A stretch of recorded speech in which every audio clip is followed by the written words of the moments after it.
محمد مصطفیٰ حضرت محمد مصطفیٰ صلی اللہ علیہ وآلہ وسلم کی امت میں پیدا فرمایا، اور اس مالک الجزال کا جتنا بھی شکر ادا کرے کم ہے۔ اللہ جانتا ہے کہ میرے آقا تاجدار کائنات صلی اللہ علیہ وآلہ وسلم کا ارشاد ہے، اس کا مفہوم ہے کہ رب جس کا بھلا چاہتا ہے۔ اب یہ دیکھیں، ہم اہدنا الصراط المستقیم پڑھتے رہتے ہیں، رستے کی تلاش میں رہتے ہیں، اچھے رستے پر کھڑے ہو کر بھی رب سے صراط مستقیم کے طلبگار بنے رہتے ہیں، پر یہ اس کا کرم ہے۔ بندہ یہ کہتا بھی کہ میں رب کا بندہ ہوں، میں رب کو جاننے والا ہوں، میں رب کی عبادت کرنے والا ہوں، اس شخص کا کیا مقام ہوگا جس شخص کے متعلق خود رب کہے کہ یہ میرا بندہ ہے۔ بندہ یہ دعویٰ کرتا تھا، بندہ یہ سوچتا تھا، بندہ اس بات کا بمانگے تو اعلان کرتا پھرے کہ میں رب کا بندہ ہوں، میں اس کا عبادت گزار بندہ ہوں، میں اس کی قربت کا نور حاصل کرنا چاہتا ہوں۔ اور اللہ کی عزت کی قسم ہے، اس شخص کا، اس بندے کا مقام کیا ہوگا جس کو رب خود اپنی قربت کا نور عطا فرما دیتا ہے۔ میرے آقا تاجدار کائنات صلی اللہ علیہ وآلہ وسلم، آپ کی حدیث پاک کا مفہوم ہے کہ رب جس کا بھلا چاہتا ہے، ہم بھلائی کی طرف بھاگ رہے ہیں، ہر وقت کوشش ہوتی ہے کہ اچھا کام کرنے، نیکی والا عمل کرنے، وہ نیکی والا عمل، وہ اچھا کام رب کی بارگاہ میں درجہ قبولیت پر فائز ہے یا نہیں، اس کا ہمیں بالکل کوئی اندازہ نہیں۔ پر میرے آقا نے فرمایا، رب جس کا بھلا چاہتا ہے، رب جس کے لیے اپنی قربت کا نور دینا چاہتا ہے، اسے دین کی سمجھ عطا فرما دیتا ہے۔ سبحان اللہ۔ اسے دین کی سمجھ عطا فرما دیتا ہے۔ یاد رکھیں، دین کی سمجھ کے لیے کوئی فلاسفر ہونا ضروری نہیں ہوتا، کوئی بہت بڑا مبلغ، کوئی بہت بڑا مفکر ہونا ضروری نہیں ہوتا۔ دین والوں کی نسبت سے، دین والوں کی قربت میں آ کے بیٹھ جانا بھی یہ دین کی سمجھ کا ہوتا ہے۔ سبحان اللہ۔ یہ دین کی سمجھ کا ہوتا ہے۔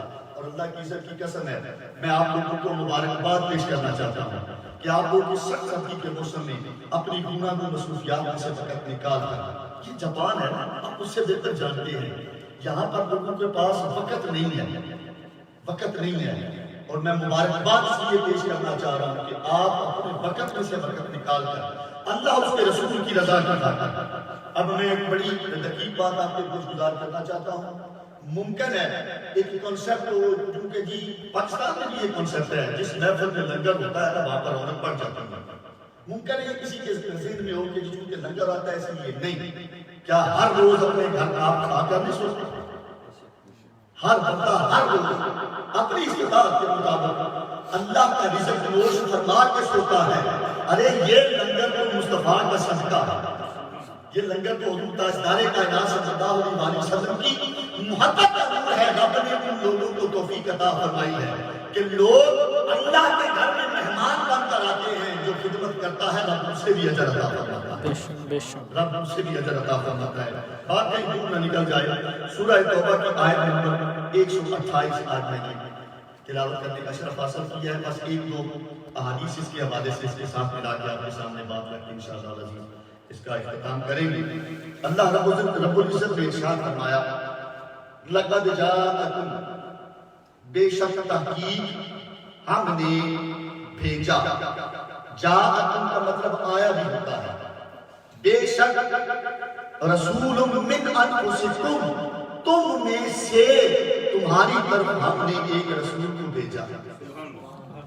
یا اللہ، رسول تو 1,24,000 انبیاء ہیں، ان میں رسول بھی ہیں، نبی بھی ہیں، سارے رسول بھیجے ہیں۔ کسی رسول کو تم نے اتنا پروٹوکول نہیں دیا، کسی رسول کی تم نے اتنی شان بلند نہیں فرمائی، کسی رسول کے آنے جانے کا تذکرہ تم نے کسی کتاب میں اتنا نہیں کیا جتنا تم نے اپنے محبوب کا کیا ہے۔ من انفسکم، میرے رب نے فرمایا اس لیے کہ ساری دنیا کے جتنے بھی انبیاء رسول آتے رہے، وہ اپنی امتوں سے پیار ضرور کرتے تھے، اپنی امتوں سے محبت ضرور کرتے تھے، اپنی امت کو راہ راست پر لانے کے لیے اپنے صحیفوں کی تبلیغ کرتے رہے، پر جتنا اپنی امت کے ساتھ تڑپ کر اس نبی نے جو پیار کیا ہے کائنات میں کسی نبی نے اپنی امت کے ساتھ نہیں کیا. عزیز علیہ ما عنتم، یہ تم کو بڑا عزیز ہے، یہ تم کو بڑا عزیز سمجھتا ہے. یہ تمہارے لیے طائف کی وادیوں میں پتھر کھڑتا رہا، یہ تمہارے لیے مکہ کی گلیوں میں نوجوان اور باعث نوجوانوں سے گالیاں لیتا رہا، اور فقط اسی وجہ سے یہ سارے ظلم اور صحبتیں برداشت کرتا رہا، کیونکہ اس سے پہلے دن جب میرے نبی کی ولادت ہوئی تھی، اس نے سر سجدے میں رکھ کے کہا تھا رب ہب لی امتی، مولا میری امت مجھے ہبا کر دے، میرے حوالے کر دے. حضرات گرامی قدر، یہ امت، یہ نبی بچپن میں ہو، لڑکپن میں ہو، جوانی میں ہو، یا اپنی آخری عمر کے حصے کی طرف سفر کر رہا ہو، ہر وقت اپنی امت کے متعلق پریشان رہتا ہے، اپنی امت کے متعلق پریشان رہتا ہے. اور پریشانی کا عالم میں آپ کو ایک بڑی خوبصورت روایت میں بتاتا ہوں. حضرت اسرائیل علیہ السلام سے میرے آقا تاجدار کائنات صلی اللہ علیہ وسلم، دیکھیں کہ امت کے ساتھ محبت کے بڑے طریقے ہیں، پر یہ جو جملہ جب میں نے سنا، اللہ کی عزت کی قسم میرے رونگٹے کھڑے ہو گئے کہ آقا علیہ السلام نے ہماری خاطر پتھر کھائے، طائف کی وادیوں میں گالیاں سنی، سب کچھ برداشت کیا، پر یہ جو عمر مصطفیٰ بیان کر رہے ہیں کائنات میں کوئی کسی کے لیے یہ بیان نہیں کر سکتا. اسرائیل سے فرمانے لگے، اے اسرائیل، تو ہر بندے کی جان نکالتا ہے، اس کی جان اس کی روح اس کے جسم سے نکالتا ہے، بتا بھلا اس کو تکلیف کتنی ہوتی ہوگی. توجہ ہے نا، اس کو تکلیف کتنی ہوتی ہوگی. حضرت اسرائیل آپ عرض کرتے ہیں یا رسول اللہ، تکلیف کا اندازہ تو کوئی بتا سکتا ہے جس کی جان نکل رہی ہے. ہاں میں آپ کو ایک سکیچ دیتا ہوں، ایک کنسپٹ دیتا ہوں، اس سے اندازہ لگا لیں کہ اس کو تکلیف کتنی ہوتی ہوگی. ایک جھاڑی دار لکڑی ہو جس پر کانٹے لگے ہوئے، جھاڑی دار ہو، اس کے اوپر مل مل کا دوپٹہ ڈال دیا جائے. توجہ رکھیے، مل مل کا دوپٹہ ڈال دیا جائے اور اس کو اٹھا کے کھینچ کے باہر نکالا جائے. جس طرح اس دوپٹے کا حشر ہوتا ہے، جس کی جان نکالی جاتی ہے، یہ حشر اس کا ہوتا ہے. فرمانے لگے اسرائیل میرے ساتھ ایک سودا کر، میرے ساتھ ایک کانٹریکٹ کر لے، آج کے بعد تو نے قیامت تک ہر میری امتی کی جان نکالی ہے. یہ فلسفہ خدا ہے. کل نفس ذائقۃ الموت کی طرح ہر شخص نے موت کا ذائقہ چکھنا ہے، ہر شخص نے ادھر سے چلے جانا ہے. میرے ساتھ یہ ڈیل کر لے، قیامت تک آنے والے میرے ہر امتی کی تو نے جس طرح بھی جان نکالی ہے، ان ساروں کی تکلیف میری جان نکالتے وقت لے لے. جب میری جان نکالنے کا وقت آئے، ان سب کی تکلیف مجھے دے لینا، میری امتی کو تکلیف نہیں ہونی چاہیے. حضرات اکرامی کہتے ہیں، آپ تصور کریں، ماں اپنے بچے سے کتنا پیار کرتی ہے، باپ اپنے بیٹے سے کتنا پیار کرتا ہے. جب اس کو کوئی چوٹ لگ جاتی ہے وہ تڑپتا ہے، مچلتا ہے، پر یہ نہیں کہتا کہ یہ چوٹ مجھے لگ جانی چاہیے، اس نے چوٹ ہٹا لو، یہ چوٹ مجھے لگ جائے. میں قربان جاؤں آقا کی محبت پہ، میں قربان جاؤں تاجدار کائنات صلی اللہ علیہ وسلم کی اپنی امت کے ساتھ محبت پہ. میرے آقا نے فرمایا آنے والی ساری تکلیفیں بھی مجھے دے لو، میری امتی کو تکلیف نہیں ہونی چاہیے. اللہ ما عنتم حریص علیکم، وہ تمہارے لیے اپنے اندر ایک درد رکھتا ہے. بالمؤمنین رؤوف الرحیم، مومنوں کے لیے وہ بڑا رؤوف بھی ہے، رحیم بھی ہے. وہ بڑا رؤوف بھی ہے، بڑا رحیم بھی ہے. حضرات اکرامی قدر، اب رؤوف الرحیم ایک شان رب کی بھی ہے. رب نے رؤوف الرحیم کی شان اپنے مصطفیٰ کو بھی عطا فرمائی. سبحان اللہ، اپنے مصطفیٰ کو بھی وہی شان عطا فرمائی. اب رؤوف الرحیم کی شان اگر خالق کے ساتھ ملائی جائے تو اس کا مطلب یہ ہوگا کہ وہ خود اس رؤوف الرحیمی کی شان کا مالک ہے. اور جب یہ شان مصطفیٰ کے ساتھ لگائی جائے گی تو اس شان کا مطلب ہوگا کہ مصطفیٰ کو یہ شان رب کی طرف سے عنایت کی گئی ہے. مصطفیٰ کو یہ شان رب کی طرف سے عنایت کی گئی ہے. اللہ بھی رحیم، اللہ بھی کریم، مصطفیٰ بھی رحیم، مصطفیٰ بھی کریم. ذات گرامی قدر، خانہ کعبہ، خانہ کعبہ، ایک شخص اس کا طواف کر رہا ہے.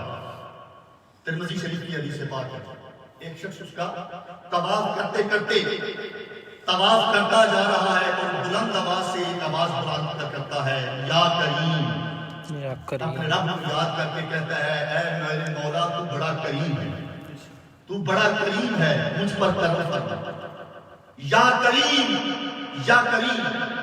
حضرت گرامی قدر اسی طواف والے لوگوں میں میرے آقا بھی موجود ہے، سبحان اللہ تاجدار کائنات صلی اللہ علیہ وآلہ وسلم بنفس نفیس موجود ہیں۔ جب آپ نے اس شخص کی آواز سنی تو آپ نے بھی بلند آواز سے فرمایا یا کریم۔ سبحان اللہ وہ آواز طواف کرتی ہے، تاجدار کائنات صلی اللہ علیہ وآلہ وسلم بھی طواف فرما رہے ہیں، وہ آواز کیونکہ تھوڑی سی تیز ہے، آواز ہر چکر میں مصطفیٰ کے قریب ہوتی جا رہی ہے، ہر چکر میں مصطفیٰ کے قریب ہوتی جا رہی ہے، لیکن جب بھی وہ آوازہ بلند کرتا ہے یا کریم، مصطفیٰ بھی آواز لگاتے ہیں یا کریم۔ سبحان اللہ آواز لگاتے لگاتے میرے آقا کے بالکل قریب آ کے پتہ کیا کہتا ہے؟ اس نے مصطفیٰ کو دیکھا نہیں تھا، مصطفیٰ کو دیکھا نہیں تھا، ان کی زیارت نہیں کی تھی، کلمہ پڑھ چکا تھا، دیکھ کے کہتا ہے میری آپ نقل اتار دیں، آپ میرا مذاق اڑاتے ہیں۔ مصطفیٰ مسکرا پڑا، فرمایا نہیں میں مذاق نہیں اڑا رہا، میں آپ کی نقل نہیں اتار رہا، آپ کا لفظ بڑا خوبصورت ہے، سبحان آپ جب میرے یار کا تذکرہ کرتے ہیں نا یا کریم، تو میرے زبان سے بھی نکل جاتا ہے کہ باقی یا کریم تو بڑا کریم ہے۔ سبحان ذات گرامی قدر وہ شخص عرض کرتا ہے کہ آپ نے میری چونکہ نقل اتاری ہے، میں اپنے آقا سے بات کر کے آپ کی شکایت لگاؤں گا۔ توجہ رکھیے گا، میرے آقا فرماتے ہیں تو نے اپنے آقا کو دیکھا ہے؟ اس نے کہا نہیں میں نے دیکھا نہیں۔ میرے آقا تاجدار کائنات صلی اللہ علیہ وسلم نے ارشاد فرمایا بس کہیں اور جانے کی ضرورت نہیں ہے، میں ہی تیرا آقا محمد مصطفیٰ صلی اللہ علیہ وسلم۔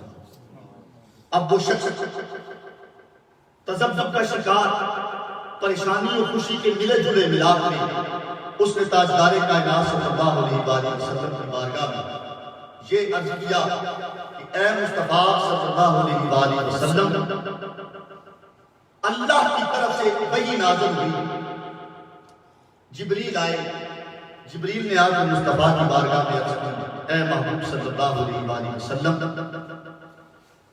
ہم نے اعلان کر دیا ہے کہ ہم اس شخص کا حساب لیں گے، ہم اس شخص کا حساب لیں گے۔ حساب لیں گے۔ وہ شخص دار و قطار ہونا شروع ہو گیا، پریشان ہو گیا کہ میرا حساب کتاب اگر اس کائنات میں ہو گیا تو میں کسی کو منہ دکھانے کے قابل نہیں رہ گیا۔ اللہ حضرت گرامی قدر یہ جملہ سننے کی دیر تھی، برجستہ اس شخص نے بھی کہا اگر رب میرا حساب لے گا تو میں بھی رب کا حساب لوں گا۔ توجہ رکھیے، اب اگر رب میرا حساب لے گا تو میں بھی رب کا حساب لوں گا۔ حضرت گرامی قدر تاجدار کائنات صلی اللہ علیہ وسلم نے فرمایا اللہ کو حساب لینے کا مجاز ہے، اس نے تجھے پیدا کیا ہے، اس کی مخلوق ہے، وہ حاکم ہے، پوری کائنات کا مالک ہے، ان اللہ علی کل شیء قدیر، شان کا مالک ہے، وہ تو حساب لے سکتا ہے، تو کیسے حساب لے گا؟ حضرت گرامی قدر وہ کہتا ہے کہ اللہ یہ حساب لے گا نا کہ یہ بڑا گناہگار ہے، اس نے یہ گناہ بھی کیا تھا، اس نے یہ عمل بھی کیا تھا، اس نے یہ نیکی بھی ضائع کر دی، یہ گناہ کرتا رہا، یہ گناہ کرتا رہا، میری ذات کے اوپر سے پردے ہٹا کے جائیں گے، میں ساری کائنات کے سامنے اپنے گناہوں کی وجہ سے ننگا ہو جاؤں گا، میں رب کا حساب یہ دوں گا کہ میں لوگوں کو یہ بتاؤں گا کہ رب بڑا کریم ہے، رب بڑا رحیم ہے، رب بڑا غفور الرحیم ہے، رب رؤوف الرحیم ہے، میرے گناہ رب کی شان کے تو اتنے کم اتر ہیں کہ میں اس سے اور بھی زیادہ کر دیتا تو رب کی رحمت میرے ان گناہوں پر آتی ہے۔ سبحان اللہ سبحان حضرت گرامی قدر اللہ رب العزت نے جب یہ بات جبریل کے ذریعے مصطفیٰ تک پہنچائی کہ ہم کائنات میں اس کا حساب لیں گے، لوگوں کو بتائیں گے کہ یہ گناہگار کتنا ہے، وہ شخص کہتا ہے کہ اے رب تو میرے گناہ لوگوں کو بتاتا جا، میں تیری رحمت کے ڈنکے بجاتا جاؤں گا، سبحان اللہ میں تیری غفور الرحیمیت کے تذکرے کرتا چلا جاؤں گا، میں بتاؤں گا کہ لوگوں میں بڑا گناہگار ہوں، پر رب جتنا رحیم ہے تم سوچ بھی نہیں سکتے، بے شک گناہ کرتے رہو، رب پالنے والا ہے، رب بخشنے والا ہے، رب بخشتا چلا جائے گا، گناہوں سے گھبرانے کی ضرورت نہیں ہے، رب بڑا کریم ہے۔ اللہ کی عزت کی قسم ہے، جبریل نے اسی وقت کہا رب نے کہہ دیا ہے نہ ہم تمہارا حساب لیتے ہیں نہ تم ہمارا۔ سبحان اللہ ہم یہ ایگریمنٹ کینسل کرتے ہیں کہ ہم تمہارا حساب دیں گے، تم بھی ہمارا حساب اس طرح نہ لو کہ لوگوں کو بتاتے رہو کہ رب بڑا غفور ہے، لوگ تو عبادت بھی نہیں کریں گے، لوگ تو اللہ کی بارگاہ میں آنا چھوڑ دیں گے۔ حضرت گرامی قدر حضور تاجدار کائنات صلی اللہ علیہ وسلم کو رب نے رؤوف بھی بنایا، رحیم بھی بنایا، کریم بھی بنایا، اور خود اپنی شان بھی مصطفیٰ تاجدار کائنات صلی اللہ علیہ وسلم۔ اب جو بات میں اس آیت مبارکہ کی روشنی میں آپ کے سامنے رکھنا چاہتا ہوں، میرے آقا تاجدار کائنات صلی اللہ علیہ وسلم کی بارگاہ میں ایک شخص آیا، عرض کیا یا رسول اللہ صلی اللہ علیہ وسلم، اب جو بات میرے آقا صلی اللہ علیہ وسلم نے ہم سے جو محبت کی ہے، اب ہمیں دیکھنا ہوگا کہ ہم اپنے آقا سے کس طرح محبت کرتے ہیں، یا کیا ہم آقا سے محبت رکھتے بھی ہیں یا نہیں۔ ایک شخص آیا صحابی، عرض کیا یا رسول اللہ قیامت کب آئے گا، قیامت کب آئے گا؟ کب آئے گا؟ اب میرے آقا نے صلی اللہ علیہ وسلم نے یہ نہیں فرمایا کہ مجھے پتا نہیں ہے، نبی ہوتا ہی وہ ہے جو غیب کی خبریں جانے والا، بے شک بے شک، نبی کہتے ہی اسے ہیں۔ میرے آقا صلی اللہ علیہ وسلم نے اب اس کو قیامت کا وقت نہیں بتایا، ایک سوال کیا، فرمایا قیامت کے تذکرے کرنے والے، قیامت کی فکر کرنے والے، تجھے اتنی جلدی ہے کہ قیامت جلدی آ جائے، بتا تم نے قیامت کے لیے تیاری کیا کر رکھی ہے؟ اللہ اللہ، تیاری کیا کر کر رکھی ہے؟ لوگوں، اللہ کا محبوب اپنی امت سے کتنی محبت کرتا ہے، پر اس کائنات میں محبوب سے محبت کرنے والے بھی لوگ اس طرح کے ہیں کہ ان کا تذکرہ کریں تو اللہ رب العزت کی قسم ہے رب کی محبوبیت کا درجہ مل جاتا ہے۔ میرے آقا صلی اللہ علیہ وسلم نے ارشاد فرمایا بتا قیامت کی تیاری کیا کر رکھی ہے۔ اب آپ ذرا اپنے گریبانوں میں جھانکیں، میں اپنے گریبان میں جھانکتا ہوں، ہماری عبادتیں، ہماری ریاضتیں، ہماری مجاہدیں، ہمارے عمل کیا اس قابل ہے کہ ہم بھروسہ کر سکیں ہم اپنے اعمال کی وجہ سے قیامت والے دن بخشے جائیں گے؟ اللہ اکبر، ہاں، کائنات میں صحابی ایک ایسا شخص ہوتا ہے جس کو یہ بات کرنے کا حق ہے، کیونکہ میرے آقا صلی اللہ علیہ وسلم نے فرمایا جو شخص حالت ایمان میں مجھے دیکھ لیتا ہے کائنات کے غوث قطب ابدال اس کے پاؤں کی گرد کو بھی نہیں پہنچ سکتا، وہ صحابیت کے درجے میں اس مقام پر چلا جاتا ہے۔ وہ صحابی عرض کرتے ہیں یا رسول اللہ صلی اللہ علیہ وسلم، اور تو کوئی بھروسہ نہیں، نہ نمازوں پہ بھروسہ ہے، پڑھتے ہیں آپ کے پیچھے پڑھتے ہیں، نہ روزوں پہ بھروسہ ہے، نہ حج زکات، کسی عمل پہ بھروسہ نہیں ہے، ایک عمل ایسا ہے جس پہ بھروسہ ہے کہ قیامت والے دن اس عمل کی وجہ سے بخشے جائیں گے۔ میرے آقا نے فرمایا بتا وہ کیا عمل ہے؟ عرض کرتا ہے یا رسول اللہ صلی اللہ علیہ وسلم نماز روزے حج زکات ایک ہے، بس آپ سے محبت کا دعویٰ ہے، آپ کی ملت میں رہ کر آپ سے محبت، آپ کی اتباع کا نور ہمارے دامن میں ہے، میرا یقین ہے کہ رب آپ کی نسبت سے ہمیں معاف فرما دے گا۔ سبحان اللہ سبحان آپ اللہ، کی نسبت سے رب ہمیں معاف معاف فرما دے گا۔ حضرت گرامی کر اللہ رب العزت کے محبوب صلی اللہ علیہ وسلم کی محبت جس شخص کو کائنات میں مل جائے اس شخص کو قیامت والے دن بھی اعمال نہیں۔ اب میں بڑی خوبصورت بات آپ کے سامنے رکھنا چاہتا ہوں، ایک شخص ایسا تھا قیامت والے دن حدیث کی کتب میں ملتا ہے، ایک شخص ایسا تھا جس کے پاس اعمال بڑے اچھے تھے، ڈھیروں کے ڈھیر اعمال، نمازیں روزے حج زکات اتنے عمل کہ وہ ان اعمال پر اتراتا نظر آتا تھا۔ ہوتے ہیں کئی دنیا میں ایسے لوگ جو ہر وقت اللہ کی بندگی میں مشغول رہتے ہیں، ہر وقت اللہ کی بارگاہ میں سر بسجود رہتے ہیں، کوئی نیکی کا عمل آ جائے بس اس کو کرنے سے وہ گریز نہیں کرتے، کر گزرتے ہیں۔ ہوتے ہیں ایسے لوگ، کائنات میں ہیں۔ قیامت والے دن ایک ایسا شخص جو صرف اپنے اعمال کو بنیاد بنا کر رب کی جنت کا خود کو حقدار ٹھہرانے کا دعوے دار تھا، حضرت گرامی قدر نامہ اعمال کھولے گئے، اس شخص کے لیے رب نے فرمایا کہ ٹھیک ہے اس کے نام اعمال اچھے ہیں، اس کو اٹھا کے جنت میں لے جاؤ، اس کو جنت میں لے جاؤ، پر ذرا یہ کام کرنا، اس کو جنت تو لے کے جانا ہے، ذرا دوزخ کی وادی کے قریب سے لے کے جانا ہے، اللہ، تاکہ یہ دیکھ لے کہ میرے عمل اچھے ہیں، میں بچ کے جنت جا رہا ہوں، جو گناہگار تھے ان کا حشر دیکھ لے، ان کو دیکھ لے کہ وہ کیسے لوگ تھے۔ اللہ گرامی قدر دوزخ کی گلی سے جب اس کو گزارا جانے لگا، دوزخ کی حدت، دوزخ کی آگ کی شدت، گرمی، سورج اتنا قریب، زمین تانبے کی طرح گرم تھی. گزرتے گزرتے اس کو پیاس شروع ہو گئی، پیاس لگ گئی. پیاس میں وہ کہتا ہے فرشتوں مجھے پانی پلاؤ، بڑی گرمی ہے، یہ دوزخ والے تو تڑپ رہے ہیں. ان کو دیکھ کے بھی ایک ہولناکی پیدا ہوتی ہے جسم کے اندر، ایک ڈر، ایک خوف آتا ہے. اس نے کہا مجھے پانی پلاؤ. فرشتوں نے کہا یہ پاکستان نہیں، یہ جاپان نہیں جہاں پر پانی ہمیں مل جاتا ہے. یہ قیامت ہے، قیامت روز حشر ہے. یہاں پر ہم اگر تمہیں پانی پلائیں تو ہمیں دو گے کیا؟ اب توجہ رکھیے حضرات محترم، اعمال ہم کریں لیکن دعویٰ حضور کی محبت کا ہونا چاہیے. دعویٰ حضور کی محبت کا ہونا چاہیے، حضور کی شفاعت کا ہونا چاہیے. دوزخ کی گلی سے جب گزارا، پیاس لگی، اس نے کہا مجھے پانی پلاؤ. فرشتوں نے پوچھا پانی پلاتے ہیں دو گے کیا؟ اب اس کے پاس میدان حشر میں سوائے نیکیوں کے کچھ نہیں تھا. توجہ ہے نا، سوائے نیکیوں کے کچھ نہیں تھا. اس نے کہا میری آدھی نیکیاں لے لو یار، میں تو مر رہا ہوں، میں پانی پلاؤ. آدھی نیکیاں صاحب پہ کی، اسے پانی کا پیالہ پیش کیا گیا. اس نے پانی کی کیا سکون میں آ گیا. سفر تھوڑا لمبا تھا، گزرتے گزرتے ایک وقت ایسا آیا کہ پھر اسے پیاس لگی، پھر اسے شدت میں آ گھیرا.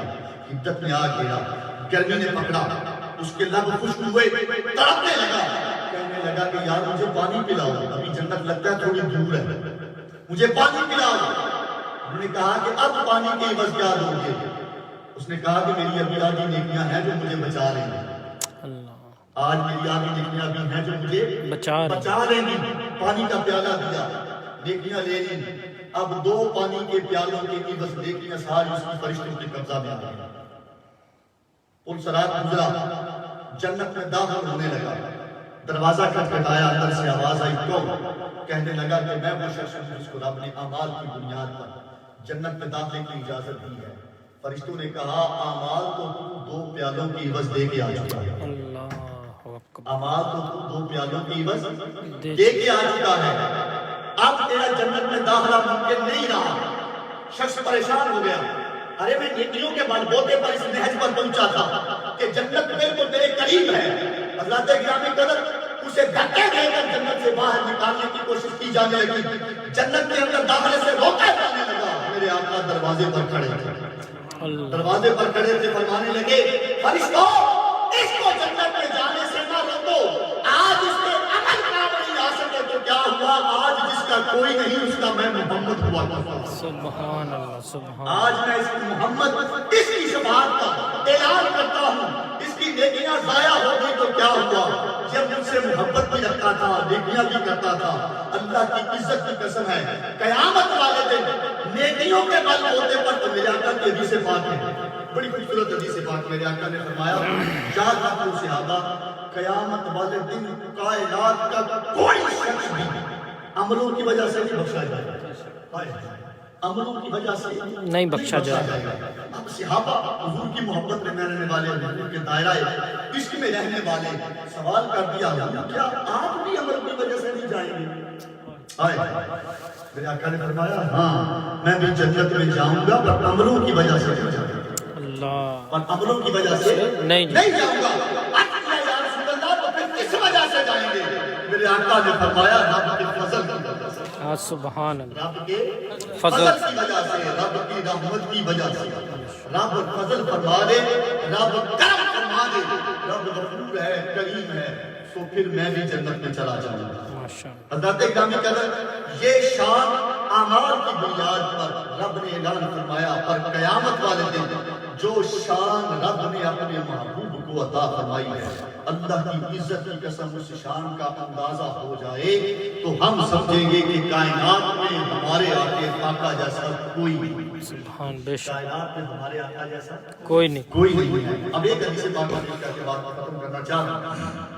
حضرت آدم علیہ السلام سے لے کر حضرت عیسیٰ علیہ السلام تک تمام انبیاء کی امتیں اور میرے آقا تاجدار کائنات صلی اللہ علیہ وسلم کی امت جس میں ہم لوگ شامل ہیں، قیامت والے دن تفاسیر کی کتب میں ملتا ہے کہ 120 صفحے ہوں گی، 120 صفحے ہوں گی اور شرق سے لے کر غرب تک ایک صف کی لمبائی ہوگی. ان 120 صفوں میں سے میں قربان جاؤں میرے آقا تاجدار کائنات صلی اللہ علیہ وسلم کی شان دیکھی. رب نے فرمایا کہ اے محمد صلی اللہ علیہ وسلم آدم علیہ السلام سے لے کر عیسیٰ علیہ السلام تک تمام انبیاء کی امتوں کو اکٹھا کریں تو 40 صفیں ان کی ہوں گی. اے محمد 80 صفیں تیری امت کی ہوں گی. 80 صفیں تیری امت کی ہوں گی. آدم علیہ السلام سے لے کر عیسیٰ علیہ السلام تک ساری امتیں آدم علیہ السلام کے پاس گئی. عرض کریں گے اے آدم صفی اللہ, آپ اللہ کی طرف سے سب سے پہلے آدم بن کر اس کائنات میں جلوہ گر ہوئے. اللہ کی قربت کا نور آپ نے بڑی قربت سے دیکھا ہے. آج رب کا جلال اپنے عروج پر ہے. آج رب کا حساب کتاب کا معاملہ اتنا بلند درجے پر ہے کہ ہمیں ڈر لگ رہا ہے عمل ہے یا نہیں پتہ نہیں رب آج بخشتا ہے کہ نہیں بخشتا. آپ ذرا سفارش فرما دیں, آپ سفارش فرما دیں. میں قربان جاؤں حضرت آدم علیہ السلام فرمائیں گے آج آدم کی بھی نہیں چلے گی, آج آدم کی بھی نہیں چلے گی. تم شیش کے پاس چلے جاؤ, تم نوح کے پاس چلے جاؤ, تم ادریس کے پاس چلے جاؤ, تم الیاس کے پاس چلے جاؤ. یہ ساری امتیں ایک ایک کر کے ہر نبی کے دروازے پر دستک دیتی دیتی سفر کرتی چلی جائیں گی. اور عقیدے کی بات بتاتا چل جاتا, وہ لوگ جو کہتے ہیں کہ ہمارے لیے اللہ ہی کافی ہے, کیا نبی کو پتہ نہیں تھا؟ نبی کو وحدت کا توحید کا علم جتنا رب نے نبی کو عطا فرمایا کہ کائنات میں کسی کو نہیں عطا فرمایا. آدم علیہ السلام کے پاس اگر امتیں گئی تھی تو رب اللہ کے اس نبی کو چاہیے تھا کہ وہ کہتا کہ آج کہیں اور نہ جاؤ, رب کی بارگاہ میں سجدہ ریز ہو جاؤ, رب سے کہو وہ بخشنے والا ہے. نہیں, اس نے بھی نبی کا درد دکھایا, نبی نے پھر نبی کا درد دکھایا, نبی نے پھر نبی کا درد دکھایا. یہ امتیں چلتی چلتی حضرت عیسیٰ علیہ السلام کے پاس پہنچی.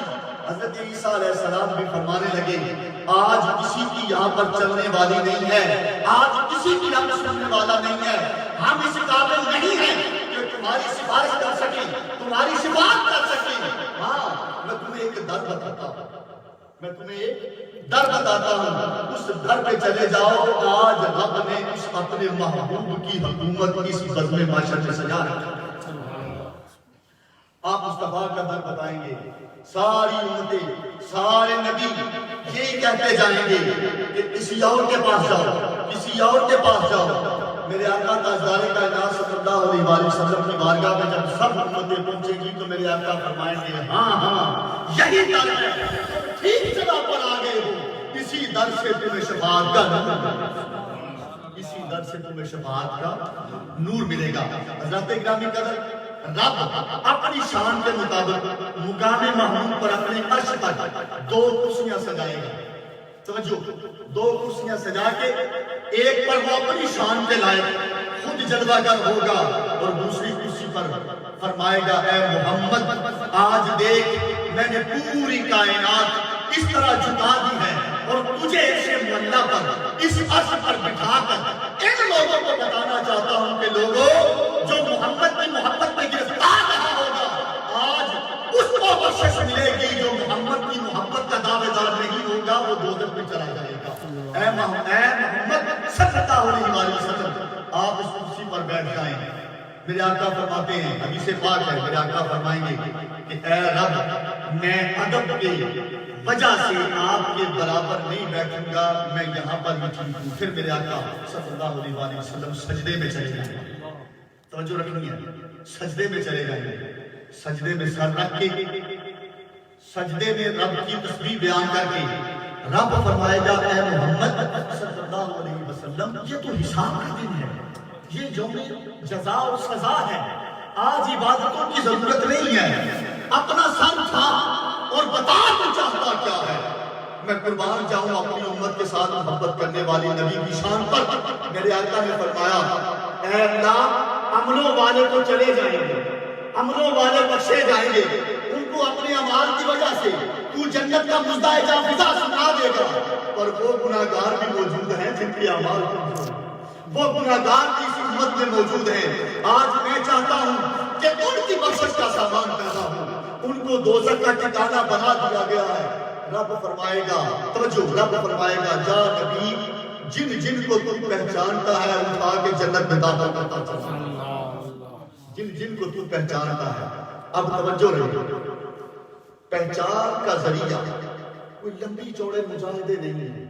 میرے آقا صلی میں پہلے بھی حدیث بات بیان کی تھی، میرے آقا نے فرمایا پہچاننا چاہتا ہوں ہر شخص کو